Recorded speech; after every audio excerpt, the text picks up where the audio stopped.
ನಮಸ್ಕಾರ ಸ್ನೇಹಿತರೆ, ನಮ್ಮ ನಂಬಿಕೆಗೆ ಸ್ವಾಗತ ಸುಸ್ವಾಗತ. ಸ್ನೇಹಿತರೆ, ದಿ ಗ್ರೇಟ್ ಅಶೋಕ ಚಕ್ರವರ್ತಿ ಈ ಹೆಸರು ಹೇಳಿದಾಕ್ಷಣ ನಮ್ಮ ಭಾರತೀಯ ಐತಿಹ್ಯ ವಿಜೃಂಭಿಸುತ್ತೆ.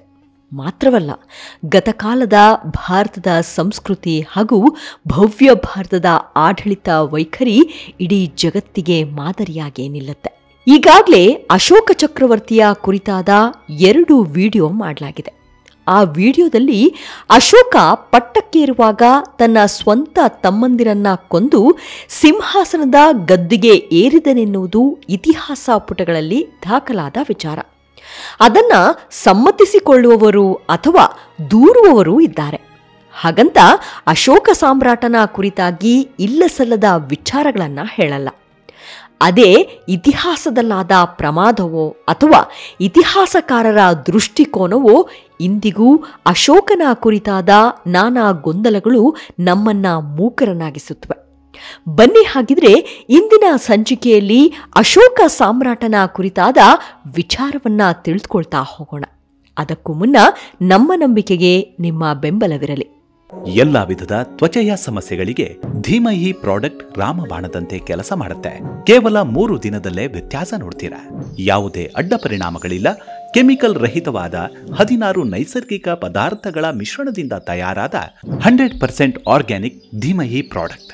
ಹೆಚ್ಚಿನ ಮಾಹಿತಿಗಾಗಿ ಕೆಳಕಂಡ ದೂರವಾಣಿಗೆ ಸಂಪರ್ಕಿಸಿ. ಸ್ನೇಹಿತರೆ, ಸಾಮಾನ್ಯವಾಗಿ ಅಶೋಕ ಚಕ್ರವರ್ತಿ ಎಂದಾಕ್ಷಣ ನೆನಪಾಗೋದು ಪಾಟಲಿಪುತ್ರ. ಯಾಕಂದ್ರೆ ಪಾಟಲಿಪುತ್ರ ಅಶೋಕನ ರಾಜಧಾನಿಯಾಗಿತ್ತು. ಅಂದು ಪಾಟಲಿಪುತ್ರವನ್ನ ಕುಸುಮಪುರ ಎಂದು ಕರೆಯುತ್ತಿದ್ದರು. ಕೆಲವೊಂದು ಶಾಸನಗಳಲ್ಲಿ ಮಗಧ ಸಾಮ್ರಾಜ್ಯವೆಂದೇ ಉಲ್ಲೇಖವಾಗಿದೆ. ಮಗಧ ಅಂದ್ರೆ ಇಂದಿನ ಬಿಹಾರ್ ರಾಜ್ಯ. ಆದರೆ ಅಶೋಕನ ರಾಜಧಾನಿ ಮಗಧ ಅಲ್ಲ, ಪಿಯದಸಿ ದೇವಾನಾಂ ಪಿಯದಸಿಯ ರಾಜಧಾನಿ ಎಂದು ಉಲ್ಲೇಖ ಸಿಗುತ್ತೆ. ಕ್ರಿಸ್ತಪೂರ್ವ ಅಂದ್ರೆ ಸುಮಾರು 2000 ವರ್ಷಗಳ ಹಿಂದೆ ಬೌದ್ಧ ಧರ್ಮ ಉಚ್ಛ್ರಾಯ ಸ್ಥಿತಿಯಲ್ಲಿದ್ದ ಕಾಲ. ಚಾಣಕ್ಯ ಕಂಡಿದ್ದ ಕನಸು ಚಂದ್ರಗುಪ್ತನಿಂದ ಸಾಕಾರಗೊಳ್ತು. ನಂತರ ಮೌರ್ಯ ಸಾಮ್ರಾಜ್ಯದ ಅಭಿವೃದ್ಧಿಯಾಯಿತು. ಇಡೀ ಜಗತ್ತಿನಲ್ಲಿಯೇ ಮೌರ್ಯ ಶಕೆ ಇನ್ನಿಲ್ಲದ ಕ್ರಾಂತಿಯನ್ನೇ ಹುಟ್ಟು ಹಾಕ್ತು. ಚಂದ್ರಗುಪ್ತ ಮೌರ್ಯನ ಮಗನೇ ಬಿಂದುಸಾರ. ಬಿಂದುಸಾರನಿಗೆ 16 ಮಂದಿ ರಾಣಿಯರಿದ್ರು. ಹಾಗಾಗಿ ಬಿಂದುಸಾರನಿಗೆ 99 ಜನ ಮಕ್ಕಳಿದ್ರು. ಅವರಲ್ಲಿ 98 ಜನರನ್ನ ಕೊಂದು ಅಶೋಕ ತಾನೇ ಪಟ್ಟಕ್ಕೇರಿ ರಾಜ್ಯಾಡಳಿತವನ್ನ ವಹಿಸಿಕೊಂಡಿದ್ದ. ಆದರೆ ಅಶೋಕ ಅದಾಗ್ಲೇ ಧರ್ಮದ ಬಗ್ಗೆ ಅಪಾರ ಒಲವು ಗಳಿಸಿದ್ದ. ಹಾಗೆಯೇ ಕಳಿಂಗ ಯುದ್ಧದ ನಂತರ ಅಪಾರ ಸಾವು ನೋವುಗಳನ್ನ ನೋಡಿ ತಾನು ಬೌದ್ಧ ಧರ್ಮ ಸ್ವೀಕರಿಸಿ ಮುಂದೆ ಬೌದ್ಧ ಧರ್ಮ ಪ್ರಚಾರಕ್ಕಾಗಿಯೇ ತನ್ನ ಜೀವನವನ್ನ ಮುಡಿಪಿಟ್ಟ ಎಂದು ನಮಗೆ ಇತಿಹಾಸ ತಿಳಿಸಿದ ಸತ್ಯ. ಆದರೆ ನಿಮಗೆ ಒಂದು ಪ್ರಶ್ನೆಯೋ ಅಥವಾ ಒಂದು ಉತ್ತರವನ್ನ ಹೇಳೋದಾದ್ರೆ, ತನ್ನ 99 ಜನ ಒಡ ಹುಟ್ಟಿದವರನ್ನ ಸಿಂಹಾಸನದಾಸೆಗೆ ಕೊಂದು ಪಟ್ಟಕ್ಕೆ ಬಂದ ಅಶೋಕನಿಗೆ ಕಳಿಂಗ ಯುದ್ಧ ಅಷ್ಟೊಂದು ಮನಪರಿವರ್ತನೆ ಮಾಡಿಸಿಬಿಡ್ತಾ? ಅದೂ ಅಲ್ಲದೆ ತನಗೆ ನಿಷ್ಠರಲ್ಲವೆಂಬ ಕಾರಣಕ್ಕೆ ವಿನಾಕಾರಣ ಅನುಮಾನದಿಂದ ತನ್ನ ಆಸ್ಥಾನದ 500 ಮಂತ್ರಿಗಳನ್ನ ಚಿತ್ರಹಿಂಸೆ ಕೊಟ್ಟು ಕೊಲ್ಲಿಸಿದನೆಂದು ಕೆಲವೊಂದು ಇತಿಹಾಸ ಪುಸ್ತಕಗಳು ಕೂಡ ವಿವರಣೆ ನೀಡುತ್ತವೆ. ಹಾಗಾದ್ರೆ ಯಾವುದು ದಿಟ್ಟ? ಇದು ಅಶೋಕನಿಗೆ ಅಂತರಂಗ ಕದಡದ ವಿಚಾರವಾಗಿತ್ತ? ಅಶೋಕ ಆಡಳಿತ ನಡೆಸಿದ್ದ ಎನ್ನುವುದಕ್ಕೆ ಸಾಕ್ಷಿ ಸಿಕ್ಕಿದ್ದು ನಮ್ಮ ಕರ್ನಾಟಕದಲ್ಲಿ. ಕರ್ನಾಟಕದ ಮಸ್ಕಿಯ ಶಾಸನ ದೊರಕುವ ತನಕ ಆತ ಅಶೋಕ ಎನ್ನುವುದಕ್ಕೆ ಯಾವ ಆಧಾರಗಳು ಸಿಕ್ಕಿರಲಿಲ್ಲ. ಅಲ್ಲಿಯವರೆಗೂ ಸಿಕ್ಕಂತಹ ಶಾಸನಗಳು ಅಶೋಕ ಎನ್ನುವ ಹೆಸರು ಅಧಿಕೃತವಾಗಿ ಸಿಕ್ಕಿರಲೇ ಇಲ್ಲ.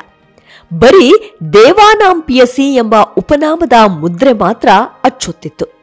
ಅನೇಕ ಇತಿಹಾಸಕಾರರು ಈ ಬಗ್ಗೆ ಇನ್ನಿಲ್ಲದ ಸಂಶೋಧನೆಗೆ ಇಳಿದಿದ್ರು. ಆದರೆ ಮಸ್ಕಿಯಲ್ಲಿ ಸಿಕ್ಕ ಶಾಸನದಲ್ಲಿ ಅಶೋಕನ ಸಂಪೂರ್ಣ ದಾಖಲೆ ಇತಿಹಾಸವನ್ನೇ ಬುಡಮೇಲು ಮಾಡಿಬಿಡ್ತು. ಹಾಗಾದ್ರೆ ಅಶೋಕ ಬೌದ್ಧ ಧರ್ಮ ಸ್ವೀಕರಿಸಿದ ಎನ್ನುವುದು ಇಂದಿಗೂ ಗೊಂದಲಮಯವೇ. ಅಶೋಕನ ಅಜ್ಜ ಚಂದ್ರಗುಪ್ತ ಮೌರ್ಯ, ಮೌರ್ಯ ಸಾಮ್ರಾಜ್ಯದ ಸಂಸ್ಥಾಪಕ. ಚಂದ್ರಗುಪ್ತ ಜೈನ ಮತಾವಲಂಬಿಯಾಗಿದ್ದವರು. ಮಾತ್ರವಲ್ಲ, ತನ್ನ ಕೊನೆಯ ದಿನಗಳಲ್ಲಿ ರಾಜ್ಯವನ್ನ ತೊರೆದು ಜೈನ ಸನ್ಯಾಸವನ್ನ ಸ್ವೀಕರಿಸಿದ್ರಂತೆ. ಅಲ್ಲದೆ ಚಂದ್ರಗುಪ್ತನ ಮಗ ಬಿಂದುಸಾರ ಕೂಡ ಜೈನ ಮನೆತನವನ್ನೇ ಅನುಸರಿಸಿದ್ದ ಎಂದು ಇತಿಹಾಸ ಹೇಳುತ್ತೆ. ಹಾಗಾಗಿ ಅಶೋಕ ತನ್ನ ಬಾಲ್ಯವನ್ನ ಜೈನ ಮತದಲ್ಲಿಯೇ ಕಳೆದಿದ್ದ. ಈ ಬಗ್ಗೆ ದಾಖಲೆ ಅಂದ್ರೆ ಕಂದಹಾರ್ ಶಾಸನವನ್ನ ಖರೋಷ್ಠಿ ಲಿಪಿಯಲ್ಲಿ ಗ್ರೀಕ್ ಮತ್ತು ಅರಮೈಕ ಭಾಷೆಯಲ್ಲಿ ಬರೆಸಿದ. ಇದರಲ್ಲಿ ಸಿಗುವ ಸುಳಿವೆಂದ್ರೆ ಅಶೋಕ ಬೇಟೆ ಮತ್ತು ಮತ್ಸ್ಯೋದ್ಯಮವನ್ನ ಖಂಡಿಸಿರುವಂಥದ್ದು. ಅಂದ್ರೆ ಅದಾಗ್ಲೇ ಅಶೋಕ ಸಾಮ್ರಾಟ ಸಸ್ಯಾಹಾರಿ ಆಗಿದ್ದನೆನ್ನುವುದು ತಿಳಿಯುತ್ತೆ. ಆದ್ರೆ ಅಶೋಕ ಬೌದ್ಧ ಮತ ಸ್ವೀಕರಿಸಿದ್ನ ಅಂದ್ರೆ ಆ ಬಗ್ಗೆ ಸಾಕಷ್ಟು ದಾಖಲೆಗಳು ಕಾಣಿಸೋದೇ ಇಲ್ಲ. ಅಶೋಕನಿಗೆ 2 ರಾಣಿಯರಿದ್ದರು. ಮೊದಲನೆಯ ರಾಣಿ ಶಾಕ್ಯ ಕುಮಾರಿ. ಈ ಹೆಸರು ಕೇಳಿದಾಕ್ಷಣ ಬೌದ್ಧಮತೀಯ ಹೆಸರು ಎಂಬುದು ತಿಳಿಸುತ್ತೆ. ಆಕೆ ಕೂಡ ಬೌದ್ಧ ಧರ್ಮೀಯಳಾಗಿದ್ಲು. ಆದ್ರೆ ಎರಡನೇ ಹೆಂಡತಿ ಪದ್ಮಾವತಿ ಜೈನ್ ಮತಿಯಳು. ಮೊದಲ ಹೆಂಡತಿಗೆ 2 ಮಕ್ಕಳಿದ್ದರು. ಅವರೇ ಮಹೇಂದ್ರ ಮತ್ತು ಸಂಘಮಿತ್ರ. ಇವರಿಬ್ಬರನ್ನು ಅಶೋಕ ಧರ್ಮ ಪ್ರಚಾರಕ್ಕಾಗಿ ಕಳಿಸಿದ್ದನೆನ್ನುವ ಉಲ್ಲೇಖ ಹೆಬ್ಬಂಡೆ ಶಾಸನದಲ್ಲಿ ಸಿಗುತ್ತವೆ. ಆದರೆ ಅಶೋಕನ ಕಿರಿಯ ಮಡದಿ ಪದ್ಮಾವತಿಯ ಮಗನಿಗೆ ಅಂದರೆ ಕುನಾಲ ಎನ್ನುವವನ ಮಗ ಸಂಪ್ರೀತಿ ಎನ್ನುವವನಿಗೆ ರಾಜ್ಯಾಧಿಕಾರ ಕೊಟ್ಟ ಎಂದು ಶಾಸನಗಳಲ್ಲಿ ಉಲ್ಲೇಖವಿದೆ. ಈ ಸಂಘಮಿತ್ರ ಮತ್ತು ಮಹೇಂದ್ರರು ತಮಿಳುನಾಡಿನ ತನಕ ತೆರಳಿದ ಬಗ್ಗೆ ದಾಖಲೆಗಳಲ್ಲಿ ಇವೆಯೇ ಹೊರತು ಶ್ರೀಲಂಕಾಕ್ಕೆ ತೆರಳಿದ್ದರ ಕುರಿತು ಎಲ್ಲಿಯೂ ದಾಖಲೆಗಳಿಲ್ಲ.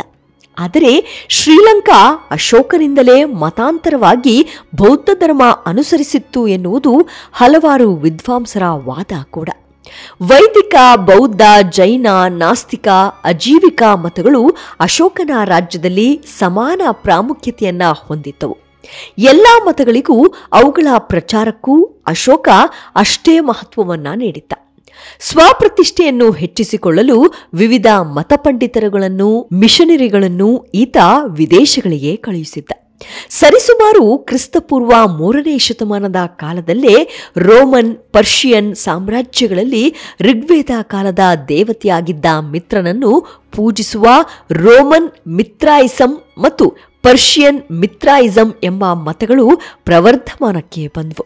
ಭಾರತದಿಂದ ರೋಮ್ ಸಾಮ್ರಾಜ್ಯಕ್ಕೆ ಹಬ್ಬಿದ ಮಿತ್ರಾಯಿಸಂ ಮುಂದೆ ಕ್ರೈಸ್ತ ಮತದ ಹುಟ್ಟಿಗೆ ಕಾರಣವಾಯಿತೆಂಬ ವಾದಗಳು ಇವೆ. ಅಶೋಕದ್ದು ಎನ್ನಲಾಗುವ ಶಾಸನಗಳಲ್ಲಿ 5 ಯವನ್ ಅಂದರೆ ರೋಮನ್ ರಾಜರುಗಳ ಹೆಸರುಗಳಿವೆ. ಆದರೆ ಅಶೋಕನ ಕಾಲದ ಯಾವ ಗ್ರೀಕ್ ದಾಖಲೆಗಳಲ್ಲೂ ಅಶೋಕ ಚಕ್ರವರ್ತಿಯ ಹೆಸರು ಮಾತ್ರ ಇಲ್ಲ. ಆರ್ಯ ಮಂಜುಶ್ರೀ ಮೂಲಕಲ್ಪಂ ಮತ್ತು ದೀಪವಂಶಗಳಲ್ಲಿರುವಂತೆ ಸ್ವತಃ ಬುದ್ಧನೇ ತನ್ನ ಮರಣದ 218ನೇ ವರ್ಷದಲ್ಲಿ ಚಕ್ರವರ್ತಿಯೊಬ್ಬ ಬಂದು ತನಗಾಗಿ 84,000 ಸೂಕ್ತಗಳನ್ನ ನಿರ್ಮಿಸುವುದಾಗಿ ಹೇಳಿದ್ದರಂತೆ ಗೌತಮರು. ಆದ್ರೆ ಇದು ಕೂಡ ಮೂರ್ತಿ ಪೂಜೆಯನ್ನು ಎಲ್ಲಾ ವಿಧಗಳಲ್ಲೂ ನಿರಾಕರಿಸಿದ ಬುದ್ಧನ ಮೂಲ ತತ್ವಗಳಿಗೆ ಮಾಡಿದ ಅವಮಾನದಂತಾಗುತ್ತದೆ. ಅಶೋಕನ ಜೀವನದ ಬಗ್ಗೆ ಹೆಚ್ಚಿನ ಮಾಹಿತಿ ನೀಡುವ ಪ್ರಮುಖ ಗ್ರಂಥಗಳೆಂದರೆ ಮಥುರಾದ ಬೌದ್ಧ ಸನ್ಯಾಸಿಯೊಬ್ಬ ಕ್ರಿಸ್ತಶಕ 1ನೇ ಶತಮಾನದಲ್ಲಿ ಬರೆದಿದ್ದ ಅಶೋಕವದನ ಮತ್ತು ಕ್ರಿಸ್ತಶಕ 5ನೇ ಶತಮಾನದಲ್ಲಿ ರಚಿತಗೊಂಡ ಪಾಲಿ ಭಾಷೆಯಲ್ಲಿರುವ ಸಿಂಹಳದ 2 ಕೃತಿಗಳಾದ ದೀಪವಂಶ ಹಾಗೂ ಮಹಾವಂಶಗಳು ಮಾತ್ರ. ಇವೆರಡೂ ಅಶೋಕನಿಗಿಂತ ಎಷ್ಟೋ ಕಾಲದ ನಂತರ ರಚನೆಗೊಂಡವು. ಬಿಟ್ಟರೆ ಅಶೋಕನದ್ದೆಂದು ಹೇಳಲಾಗುವ ಹೆಬ್ಬಂಡೆ ಮತ್ತು ಕಿರುಬಂಡೆ ಶಾಸನಗಳು ಇವ್ಯಾವುದರಲ್ಲೂ ಅಶೋಕನ ಕಳಿಂಗ ಯುದ್ಧದ ಬಗ್ಗೆ ಒಂದೇ ಒಂದು ಸಾಲು ಕೂಡ ಇಲ್ಲ.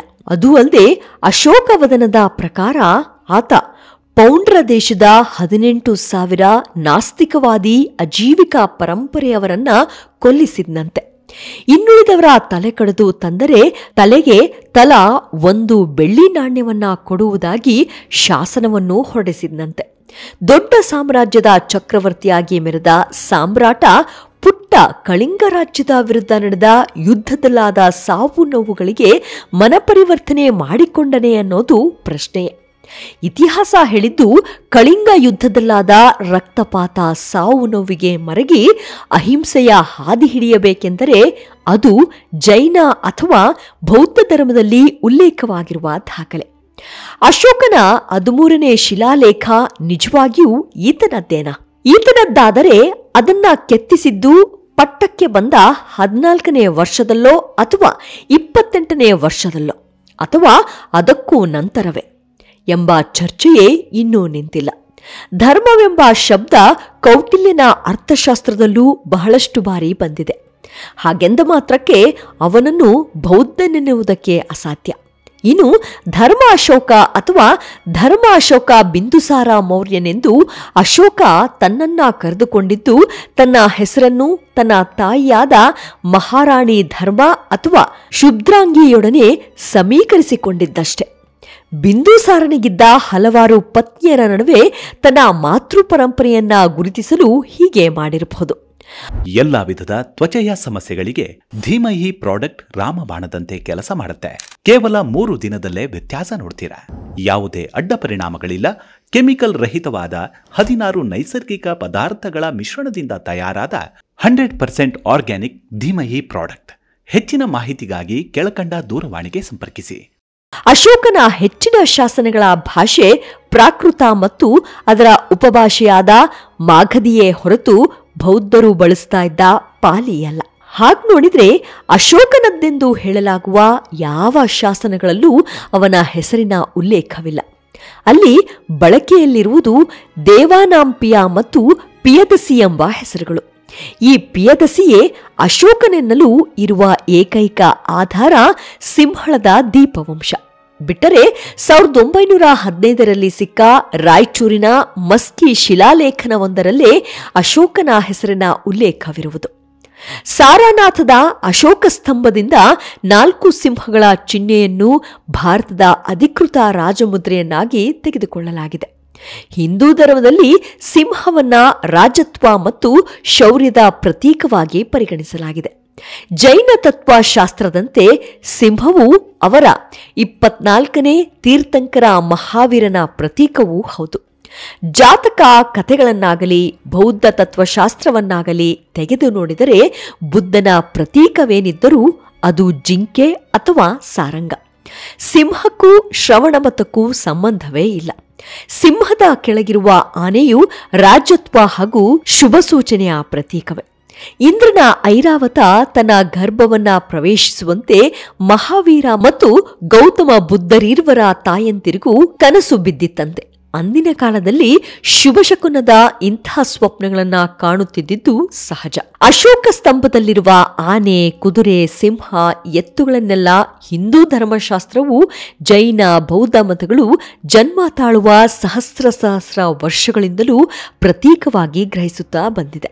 ಒಂದು ಕಡೆ ಹಿಂದೂ ದೇವರ ಮೇಲೆ ನಂಬಿಕೆ ಇಲ್ಲವೆನ್ನುತ್ತಾ ಮತ್ತೊಂದು ಕಡೆ ಶಿವನನ್ನು ಯಾಮಾರಿ ಲೋಕೇಶ್ವರನ್ನಾಗಿಸಿ, ವಿಷ್ಣುವನ್ನು ಅವಲೋಕೇತೇಶ್ವರಿಯನ್ನಾಗಿಸಿ, ಕುಬೇರನನ್ನು ಜಂಬಲನ್ನಾಗಿ, ದುರ್ಗೆಯನ್ನು ಆರ್ಯತಾರಿಯನ್ನಾಗಿ, ಇಂದ್ರನನ್ನು ಸಕ್ಕಾನನನ್ನಾಗಿಸಿ ವೈದಿಕ ದೇವತೆಗಳನ್ನೆಲ್ಲ ತಮ್ಮದೆಂದು ವಿವರಿಸಿರುವುದು ಬೌದ್ಧ ಶಾಸ್ತ್ರಗಳಲ್ಲಿ ಮಾಮೂಲು.